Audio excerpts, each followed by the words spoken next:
pessoal, bom dia, boa tarde, boa noite, a depender do horário que vocês estão ouvindo aí o nosso podcast RH que Transforma. Mais uma edição especial aqui, com uma pessoa queridíssima, super renomada aí no mundo do RH, com iniciativas bastante disruptivas. Eu estou hoje aqui com o André Rapoport. Ele é vice-presidente de RH América Latina da Danone. Então, queria agradecer, André, pela sua participação aqui no podcast. Eu tenho certeza de que vai ser uma conversa bastante construtiva, enriquecedora e que vai ajudar bastante aí os nossos ouvintes, né, que se conectam com a causa do RH ou, né, se inspiram um pouco também nessa temática para definir estratégias enfim, entender um pouquinho de tudo. Então, eu queria te agradecer de novo aí mais uma vez pela sua participação aqui. Não, eu que agradeço super o convite. Quando veio, eu fiquei super animado. Eu adoro podcast, a gente estava conversando outro dia sobre isso. Ainda mais num tema que eu curto tanto, que é a minha profissão, é a jornada profissional que eu escolhi para seguir. E espero que a gente traga algumas informações legais, interessantes, sejam para os profissionais de RH, para os profissionais que estão começando carreira, os profissionais mais maduros, líderes, enfim. Certamente vai ser um papo bem legal. Obrigada, André. Obrigada. Bom, então já engatando aqui, né, no início do nosso papo, eu queria que você trouxesse um pouquinho para gente a sua história da trajetória na sua carreira, e como foram aí os percalços, né, os desafios e o porquê você se conectou dentro dessa área, dessa temática. Conta um pouquinho para gente da sua história. Legal. Bom, a história é longa, eu vou tentar ser sucinto aqui para não ficar contando todos os fatos e dados e tal, mas eu vou começar do começo, na verdade, da minha escolha de profissão, assim, na verdade, antes até, a escolha de vida acadêmica, de faculdade e tal. Quando eu acabei o colegial, acabei com 17 anos, eu tinha duas grandes paixões, assim, ainda que de maneira muito quase que infantil. Eu adorava história e adorava psicologia. E a minha dúvida ali era se eu ia para um lado ou para o outro. E acabei não escolhendo nenhum dos dois, mas ainda assim, sempre muito conectado, apaixonado por mistérios da alma, assim, vamos dizer, que é o foco de estudo, o sujeito de estudo da psicologia, e a história das pessoas, da sociedade, da humanidade com história. E aí eu acabei optando por estudar economia, na verdade, porque me parecia algo muito conectado com história, mas que talvez pudesse me abrir algumas portas de vida profissional mais promissoras. Eu tinha um receio de que se eu escolhesse história, eu tivesse opções mais restritas, assim, para escolher. E assim eu fui para economia, gostei muito do curso e tudo mais, e comecei a trabalhar, na verdade, na área de impostos. Foi o primeiro emprego que me apareceu, fazendo declarações de imposto de renda, de expatriados e tal, numa empresa grande de consultoria. Depois eu fui para a área de finanças, na área de M&A, fazendo avaliação de empresas. Mas eu não gostava. Eu gostei muito de trabalhar, gostei muito do mundo das empresas, mas não falei, ainda não é isso que eu quero. E aí, depois de um ano de formado, eu fiz uma prova, na época, chamava a prova da ANPAD, que era vestibular para os processos de mestrado nas principais universidades, acabei entrando na GV e entrei em finanças, porque eu tinha algum currículo em finanças, era parte do processo seletivo. E aí eu comecei a estudar de maneira integral, tive bolsa e tudo mais para poder fazer esse curso. E falei, nossa, realmente não é isso. E fiz algumas matérias de RH. E eu me apaixonei por RH. E eu lembro que naquela época a GV tinha, de maneira mais rara, talvez, mas assim, tinham duas grandes vertentes acadêmicas.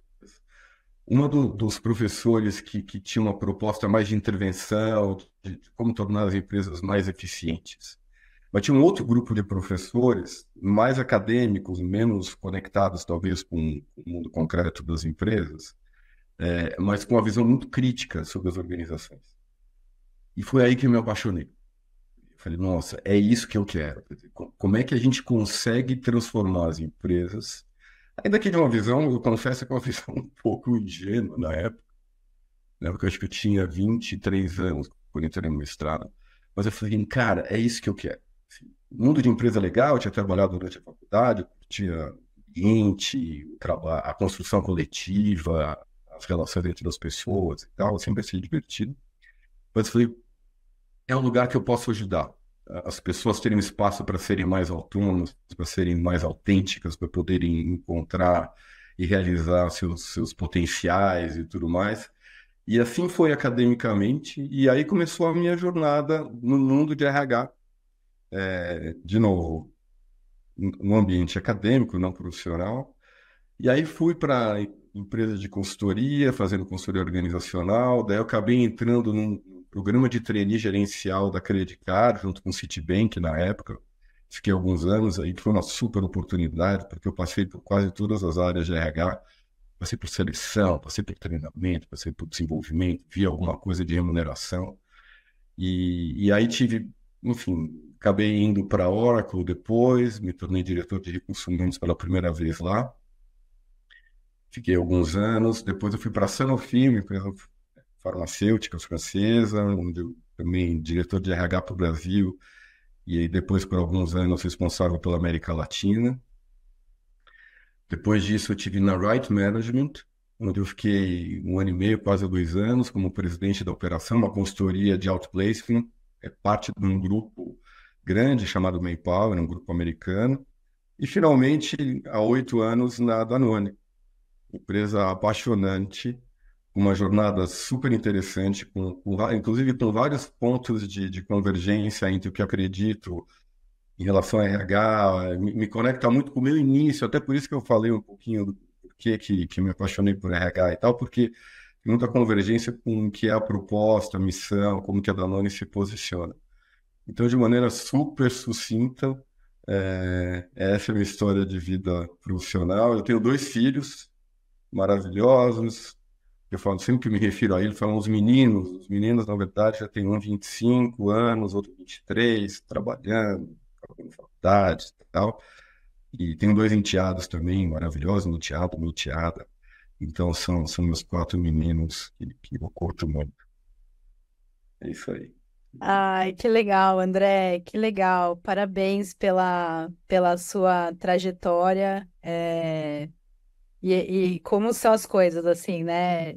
Você comentou muito que a sua jornada foi impulsionada, por um movimento dentro da educação, assim, né? Ainda na fase acadêmica, você se conectou com a área, né? Através da educação e da sua conexão ali, que isso possa inspirar as pessoas também, né? A buscarem sempre essa qualificação profissional, né? Isso é algo que movimenta muito, né? E que pode ser também, de repente, um impulsionador dentro de muitas vidas aí. Inclusive, Dani, assim, eu sempre fui muito novidadeiro, assim. Sempre trabalhei muito, a carreira sempre foi algo muito importante, mas eu sempre tive algumas vidas paralelas, assim, vamos dizer.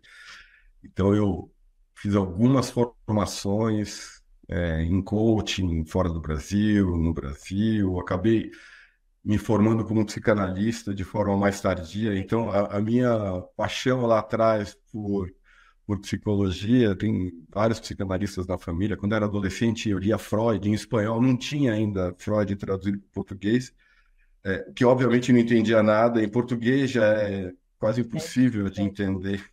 Em espanhol menos ainda, mas algo me chamava a atenção. Então, enfim, mais velho, eu fiz uma formação de 3 anos e meio de psicanálise e atendo também no meu tempo livre. E isso se conecta com o RH, né? Porque o RH ele cuida muito de pessoas, né? Então ter essa formação deve também te ajudar bastante, assim, a analisar um pouco do cenário real, né, da estratégia do negócio. Acho que sim, acho que tanto do ponto de vista da organização, acho que é uma maneira de entender, mas principalmente das pessoas. Logicamente que o trabalho do psicanalista não tem tanto a ver com Sim, sim. eficiência, com produtividade, com trabalhar melhor, tem a ver com outras dimensões das pessoas, muito mais relacionado ao prazer, as pessoas se encontrarem, se conhecerem, mas certamente tudo converge. Com Faz a certeza. gente entender as pessoas, o mundo, um pouco melhor, com um pouco mais de profundidade. Muito bom, André, muito bom. Conta pra gente então um pouquinho, né, dentro dessa tua jornada aí nessa frente de RH, né? Quais são os desafios e as barreiras que você acredita serem os impeditivos ou não, né, para desenvolver um RH fortalecido dentro de uma empresa? Legal. Bom, primeiro, assim, eu sempre entendi que a construção de uma jornada de gestão de pessoas não é da área de RH, mas acho que é da companhia como um todo, né? Então, como é que você... Eu costumo dizer que talvez uma das funções de uma boa área de RH é ela fazer-se prescindível, assim, ela fazer-se desnecessária.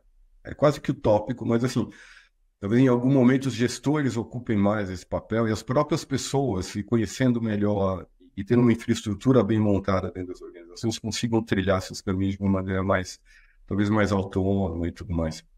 Mas assim, talvez o primeiro ponto é como é que você constrói uma organização com altos níveis de engajamento, né? Isso é fundamental porque engajamento é uma crença nossa, certamente traz uma eficiência, uma efetividade organizacional grande, né? E por trás disso você tem uma série de ações, acho que a gente vai poder ir falando, que se constrói principalmente na relação entre as equipes, entre os gestores e seus subordinados, e tudo mais. Então a gente está falando de engajamento, está falando de uma organização que seja muito performática, eficiente, porque a gente está num ambiente que é extremamente competitivo, em que pese a Danone ter, a gente fala também um pouco depois, que a gente chama de duplo projeto, que é exatamente a conciliação de um nível grande de competitividade, de performance financeira, mercadológica, mas também não é ou um compromisso negociável de prosperidade socioambiental, né? Então, e aliás é uma das coisas que eu mais curto na Danone, é exatamente esse duplo projeto. Então, certamente essa é uma combinação que resulta nos melhores níveis de performance. Sem abrir mão nunca de diversidade. A diversidade certamente é um outro tema que é super importante. A gente fala muito hoje dos programas de inclusão e diversidade que são super importantes, em relação a mulheres, em relação a grupos subrepresentados, vamos dizer assim, iniciativas super relevantes de inclusão de grupos LGBTQIA+. A questão racial é super relevante no Brasil. A questão dos PCDs é super importante. A gente começa a falar cada vez mais de etarismo, né? As pessoas vivem mais, têm um tempo de vida profissional mais longo, o que traz um outro desafio também, que são as várias gerações que coexistem dentro da organização. Então, são vários desafios, né? De forma geral, acho que a gente está falando de uma estratégia de diversidade que seja verdadeiramente inclusiva, que traga diversidade de modelos mentais e de pensamento, porque isso traz competitividade para a organização. O modelo híbrido é um super desafio para a gente. A gente pode falar disso também. A gente desenvolver líderes que façam o seu papel de conciliar bem-estar, engajamento e altos níveis de performance. E a gente tem uma outra questão no Brasil, Dani, que é escassez de mão de obra qualificada, né? Acho que esse é um tema super relevante. A gente, sempre que tem processos seletivos, é um desafio para todas as posições, porque a gente está falando de níveis importantes de qualificação, de potencial, mas também de adequação ao que se busca como perfil da companhia, que se conectem com a cultura da companhia. Então, o Brasil tem essa questão. Tanto que uma das coisas que a gente tem é que os níveis salariais no Brasil, por exemplo, normalmente são entre os mais altos do mundo, o que às vezes traz algumas questões, inclusive para progressão de carreira, para pessoas que querem fazer carreira internacional, serem expatriadas e tal, mas é algo que a gente vem trabalhando para expandir, e é um compromisso nosso da Danone, mas certamente de várias outras empresas, das escolas de gestão, das escolas que formam pessoas, para que a gente expanda a quantidade de pessoas bem formadas no país. Muito bom, muito bom. E acho que isso super se conecta com com uma próxima pergunta que eu separei aqui para fazer para você. E você já até fez uma breve introdução desse desafio de qualificação, né? Como que você enxerga que a educação de base acaba impactando, né, dentro desse movimento de contratação de novos candidatos, ou até mesmo do trabalho dos próprios colaboradores da empresa, né? Porque se você não tem profissionais qualificados, você tem dificuldade de promoção interna também, né? Então, como que você enxerga isso? Como que é isso aí na Danone hoje? É um desafio na Danone, acho que tem sido na minha carreira como um todo, assim, sabe? Por isso que as empresas têm que ter um nível de investimento importante na formação das pessoas, né? Sejam formações mais técnicas. Então, a Danone tem uma série de academias funcionais específicas para cada uma das áreas. A gente tem treinamentos específicos para o grupo de vendas, para o grupo de marketing, para o grupo de pesquisa e desenvolvimento, para o pessoal das fábricas, para o pessoal mais de back-office, de RH, de finanças, de impostos e assim por diante. E a gente tem uma série de iniciativas também relacionadas à formação de liderança, que também são questões importantes. Se tem impacto, logicamente tem impacto. E principalmente quando a gente quer construir uma organização mais diversa, tem algumas barreiras que a gente tem que remover para construir. Então, vou dar um exemplo bem pontual.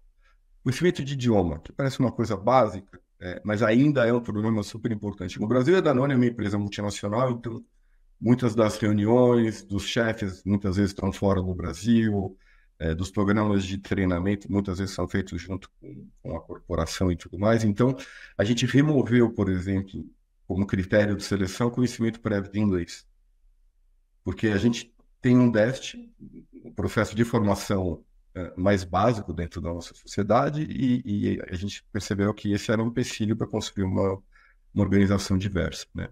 Então, esse é um ponto importante. Uma outra questão também super relevante em relação ao processo de formação e que se conecta com que cada vez mais a gente está falando de inteligência artificial, né? Quer dizer, o que vai ser o futuro do trabalho, quais são as habilidades e conhecimentos que as pessoas vão precisar daqui em diante. A gente não sabe exatamente quais são os trabalhos, os cargos que vão ser diretamente impactados. Se são aqueles que lidam mais com informações, com análise, com dados, ou se são aqueles que lidam mais com coisas concretas, linha de produção, reposição de produtos em supermercado e tudo mais. Mas o que a gente tem começado, inclusive, a conversar com os sindicatos, é construir junto com eles programas para que as pessoas possam fazer o melhor uso da inteligência artificial. A capacidade de fazer boas perguntas, entender tecnicamente o que potencialmente a inteligência artificial pode aportar para que as pessoas não só não se prejudiquem com a chegada da inteligência artificial, mas mais do que isso, se beneficiem dela. Então, é uma visão positiva disso, mas a gente não pode construir isso sozinho, né? Por isso, essa aproximação com os sindicatos, para que a gente faça isso em relação aos funcionários da Danone, mas à sociedade como um todo, né? A gente está falando dos nossos fornecedores, dos nossos clientes, de outras empresas que atuam nessa mesma indústria, porque esse é um tema que a gente tem que trabalhar como sociedade, não como uma empresa individualmente, né? Eu, um tempo atrás, fiquei interinamente responsável pela área de responsabilidade, no período de um ano, assim, mais ou menos, teve uma mudança organizacional. E uma das coisas que eu aprendi e eu gravei é que, assim, no mundo da sustentabilidade, concorrente não é concorrente, é parceiro. Porque a gente tem que pensar na sociedade de uma maneira mais ampla, né? E esse é um exemplo que a gente tem sobre isso. A Danone tem um programa que a gente chama de Dan Skills, que faz parte da nossa jornada de impacto, que é um compromisso grande da companhia, de novo, conciliando sustentabilidade socioambiental e performance financeira, mercadológica e tudo mais, pautada em 3 pilares: em saúde, em natureza, muito foco, muita atenção a aspectos de sustentabilidade, e pessoas e comunidades, né? E dentro desse terceiro pilar de pessoas e comunidades, a gente tem uma iniciativa que a gente chama de Future Skills, que é exatamente capacitar as pessoas naquelas habilidades que vão ser requeridas no futuro, né? Então, quando eu falo dessas questões de impacto de inteligência artificial, está relacionado a isso, né? O plano da Danone, já anunciado publicamente e tudo mais, é fazer um investimento de cerca de 100 milhões de euros. A gente está inaugurando, até o final desse ano, um centro de treinamento na França, numa cidade que chama Evian.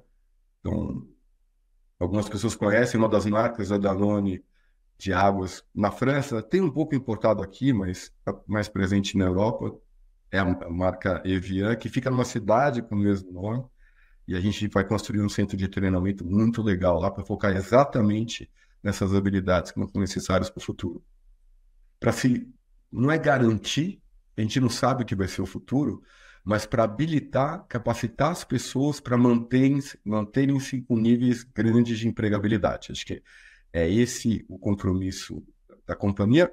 Lógico, pensando na nossa própria sustentabilidade como organização, mas na sociedade como um todo. E num longo prazo também, né, André? Acho que é importante ter esse traçar, né, esse plano, né, e estruturar isso para que essas pessoas consigam acessar essas possibilidades, ainda mais podendo ser financiado pela própria empresa, que aí você consegue alinhar, né, o conteúdo, a estratégia do negócio e trazer pessoas cada vez mais preparadas para aquilo que vocês desejam desempenhar aí dentro da empresa. Muito bom. E aí me conta um pouco, André, como que acho que nesse movimento aí do que você também vem trazendo, né? Acho que uma pergunta está se conectando muito na outra aqui, de como que o RH, então, pode transformar as empresas, né? É um pilar super importante dentro da organização e que cada vez mais tem sido introduzido como uma estratégia de negócio mesmo, né? Então, em algumas empresas ainda um pouco menos maduras, o RH não tem tanto esse papel, né? Mas eu vejo que vocês têm isso de forma muito estruturada e essa governança é super bem estabelecida. Então, eu queria que você contasse um pouquinho para gente. Então, Dani, acho que a área de RH vem evoluindo muito nos últimos anos. Acho que várias empresas têm propostas de gestão de pessoas e de organizações muito legais, né? Acho que o primeiro passo é que a área de RH entenda muito profundamente o negócio, né? E existia talvez no passado um pouco assim, a pessoa de RH não entende tanto do negócio, entende das pessoas só e tal. Em que pese entender as pessoas seja uma tarefa muitas vezes muito mais complexa e muito mais nova do que entender o negócio, mas entender o negócio é super importante, né? Assim, entender o PNL da companhia, entender a estratégia da companhia, a dinâmica de mercado, a dinâmica de competição, a jornada estratégica, o que vai acontecer nos próximos 3, 5 anos, e principalmente tentar antecipar esses movimentos, né? Então, quando você consegue entender para onde a companhia está indo do ponto de vista de negócio, fica muito mais fácil você traduzir essa jornada para as necessidades de gestão das equipes, das pessoas e da organização como um todo. Então, assim, primeiro, desenhar a arquitetura da organização que faça frente a isso, né? Então, a gente vai botar mais foco em determinados produtos, em determinadas categorias, em determinadas geografias, é super importante. Aí, como é que você articula em torno disso perfil de pessoas que façam frente a essa estratégia de negócio? Então, você tem que contratar pessoas que estejam alinhadas com essa jornada estratégica. Logicamente, olhando também para dentro, porque as empresas têm as suas culturas organizacionais que são extremamente importantes. Danone tem, aliás, há mais de 20 anos os mesmos valores. A gente acabou de relançar os valores da companhia, mas eles existem há 20 anos e eles são verdadeiramente norteadores de decisão, né? Você nunca tem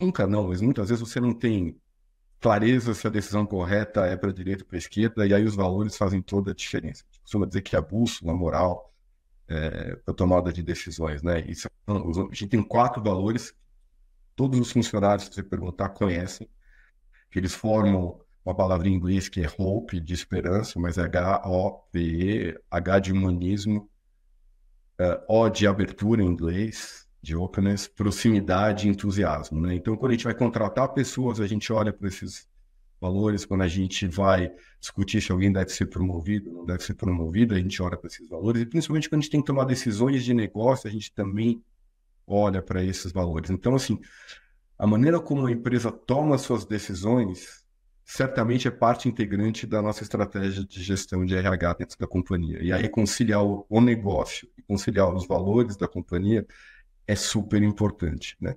Então, voltando para a sua pergunta, a transformação do negócio, primeiro, é um pouco clichê de falar que a transformação é constante, mas os mercados são extremamente dinâmicos. Você tem novos entrantes sempre, você tem novos competidores, você tem novos produtos, você tem novas categorias que a empresa pode eventualmente entrar. Então, preparar a organização para fazer frente a isso, e uma organização que seja curiosa, que se adapte, são competências extremamente importantes. Isso a gente trabalha em programas de treinamento, em ações de desenvolvimento, no perfil com quem a gente contrata as pessoas de maneira muito cuidadosa. Muito bom, André, muito bom. Acho que ter essa escuta ativa também, né, super conectada aí aos valores, é a cereja do bolo do negócio. Traz pra gente um ponto forte dentro do RH da Danone ou algo que você queira compartilhar e se você puder trazer também algum case de sucesso de vocês para construir aí essa história, acho que vai ser legal também para os ouvintes entenderem um pouco disso. Legal, Dani. Então, se eu for pensar num ponto forte da Lani, talvez eu colocaria que é o nível de engajamento. A gente consistentemente, em todas as pesquisas que a gente tem feito, pelo menos nos últimos 8 anos, desde que eu estou na companhia, sempre resulta em níveis superiores a 90% de engajamento sustentável. E, logicamente, isso é o resultado de uma série de ações, né? Então, de novo, quando a gente fala do projeto duplo, né, a gente tem um compromisso, de novo, de ser competitivo, e as pessoas querem trabalhar em empresas que sejam vencedoras, a gente busca sempre vencer, nem sempre vence a concorrência, mas a gente tem a mentalidade de buscar vencer essa competição de mercado. Tem tudo, a gente nunca descuida do ambiente de trabalho, da maneira como as pessoas se relacionam, a abertura com que as relações entre as equipes acontecem.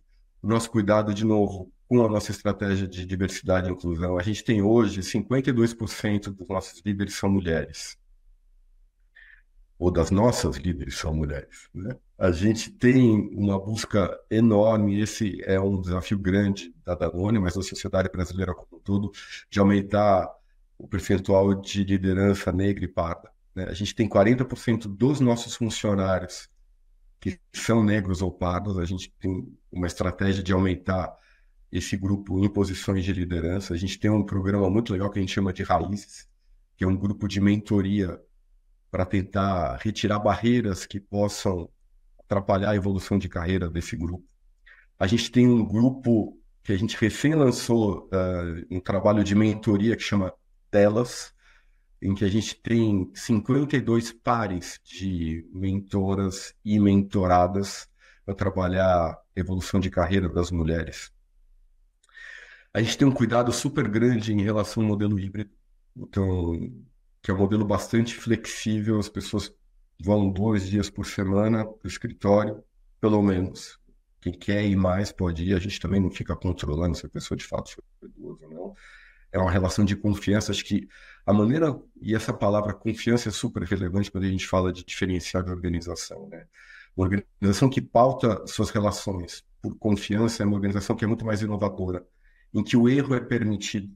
Obviamente, quando o erro ele acontece com um bom objetivo de melhorar, de tentar algo inovador e tudo mais, isso é muito legal.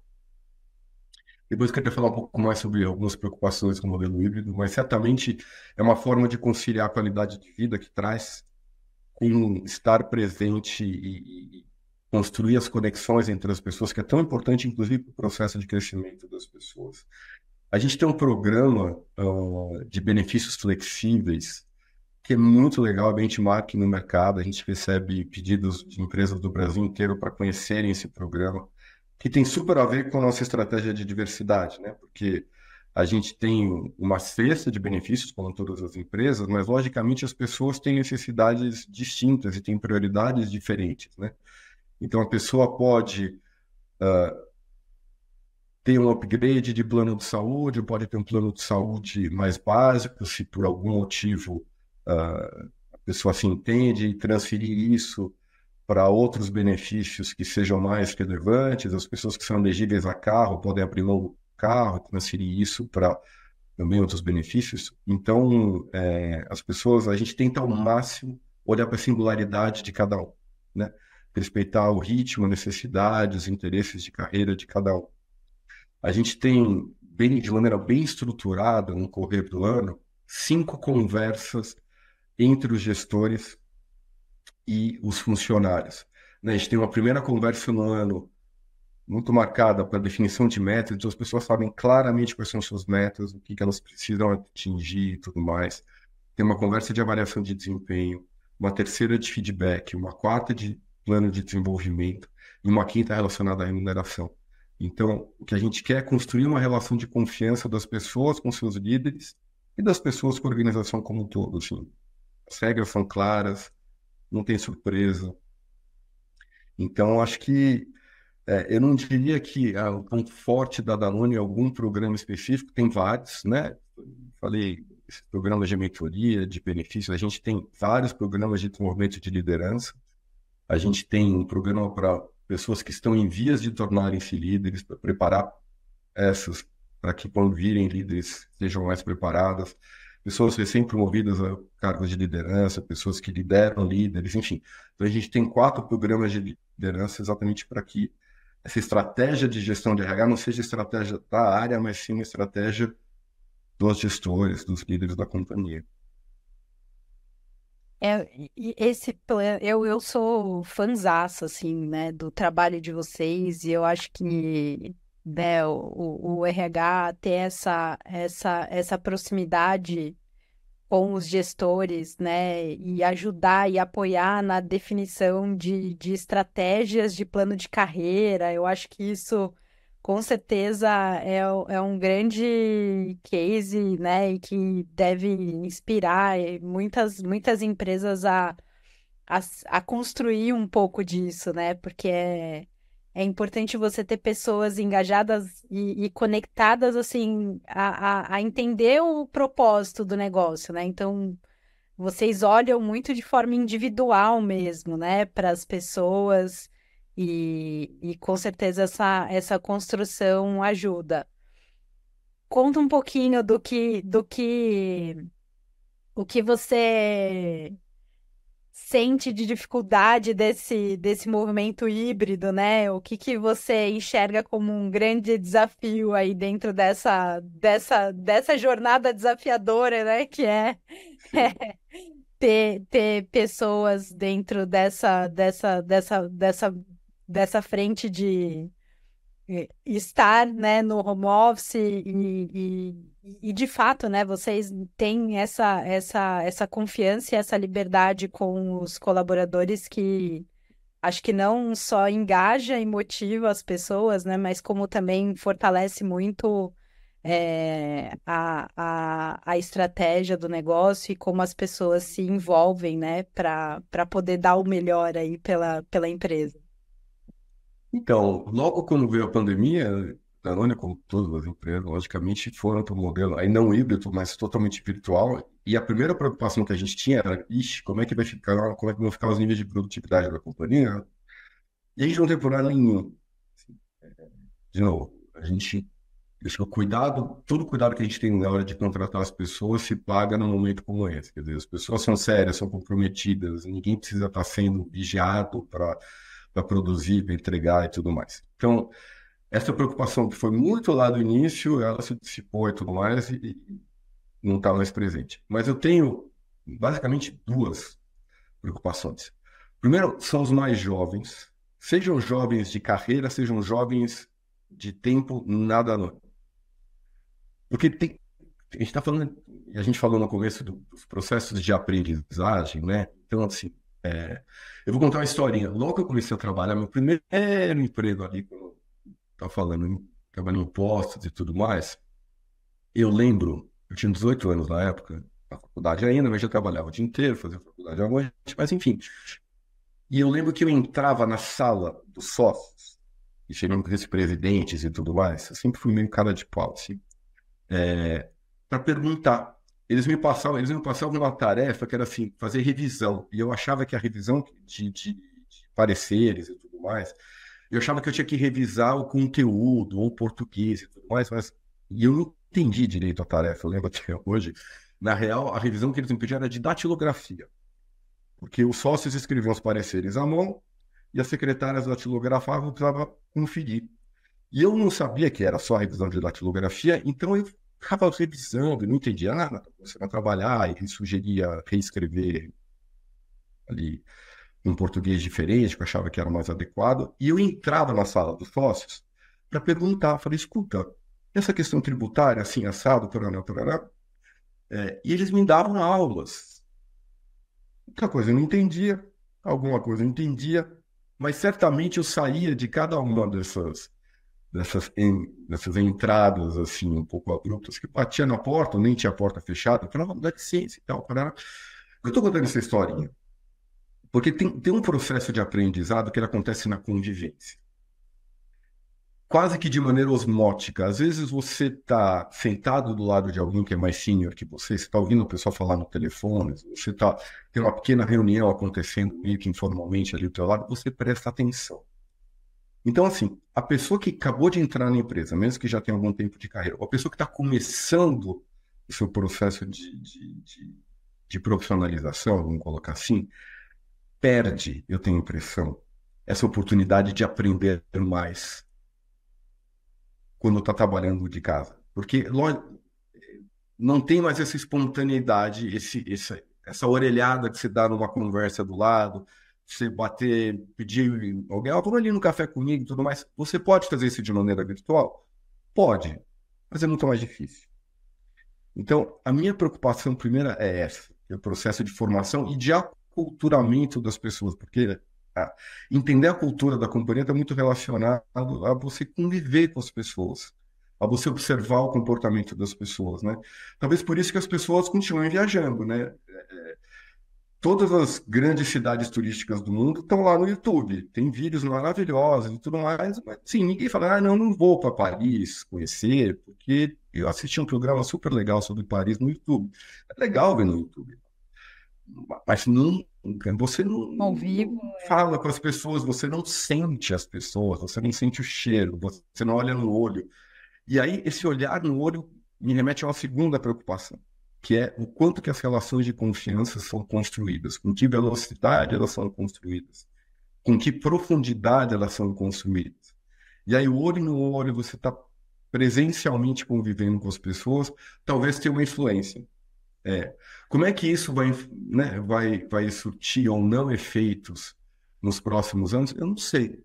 A gente está observando se os 2 dias por semana é o que é bacana para as pessoas, não é? Ainda é cedo. Por enquanto está funcionando, as pessoas estão felizes, estão engajadas, a gente não tem perda de produtividade, todo mundo trabalha. Mas essas duas questões que eu coloquei me preocupam. E a estrutura física da Danone, né? Eu conheço o escritório de vocês e Uhum. ela permite muito isso, né? Essa acessibilidade, né? E essa conexão entre as pessoas. Então, talvez também seja um motivo de sucesso um pouco desse híbrido, né? Ter essa Quando a gente, acolhimento aqui. quando a gente voltou da pandemia, a gente reformou o escritório, diminuiu o tamanho, não precisava, a gente tinha acho que 5 andares, a gente diminuiu pela metade. E a gente mudou. Uma das coisas que a gente fez foi tirar a sala dos diretores. No primeiro momento, fui a pessoa mais benquista ali pelos meus pares, mas eles entenderam rapidinho e se adaptaram e tudo mais, foi legal. É, e, e, e, o- e foi muito, assim, como você, qualquer mudança traz desconforto, né? Então, mas durou uma semana e aí todo mundo viu os benefícios disso e tudo mais, então as pessoas são muito mais acessíveis. E a gente tem vários espaços compartilhados, né? Assim, a gente tem as estações de trabalho, mas acho que metade do nosso espaço físico e as estações de trabalho são de reserva, tem um aplicativozinho, ou tem um QR Code na mesa, tudo mais.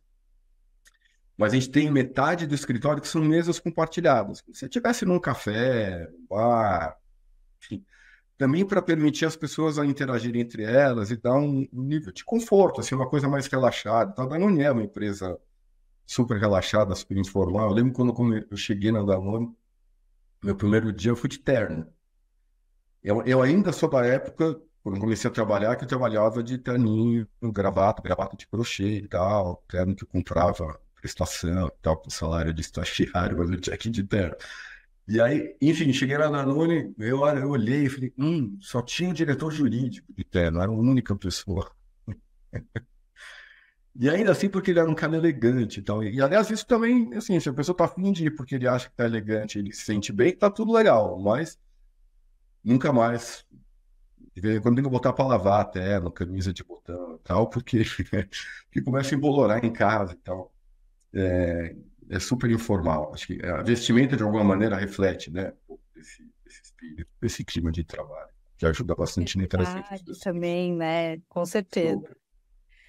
Muito bom, André, muito bom. Nem parece, mas a gente já chegou aqui no final.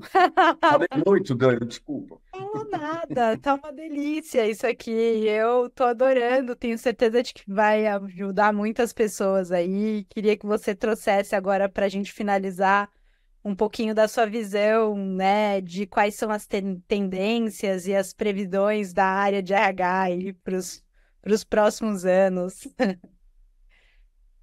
Cara, a previsão acho que é cada vez mais difícil prever, né? A gente estava falando dessas novas tecnologias chegando, quais são os impactos delas no mundo do trabalho. Eu acho que o nível de previsibilidade é muito baixo, né? O Brasil é um país já estruturalmente pouco previsível, né? Mas é parte da graça de ser brasileiro, de viver nesse país.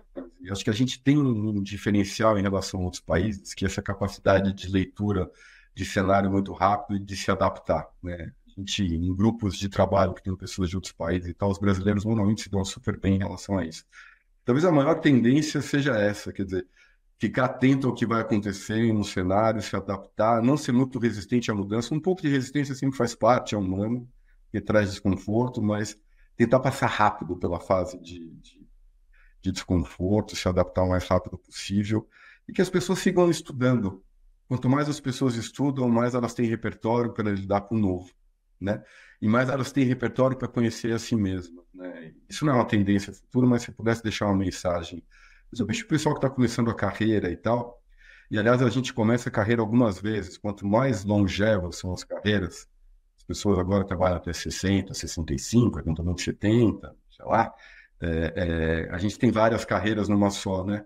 Então, a gente se conhecer, saber o que a gente faz bem, o que a gente curte fazer, o que deixa a gente feliz, é sempre importante. Isso vai mudando no correr da vida, né? Então, as áreas de RH têm que estar atentas a isso, têm que estar abertas a escutar as pessoas de maneira genuína, de maneira verdadeira, porque isso traz engajamento, isso traz níveis de saúde mental maiores dentro das organizações, e traz competitividade. No final do dia, isso só torna as empresas mais efetivas, com um sucesso maior.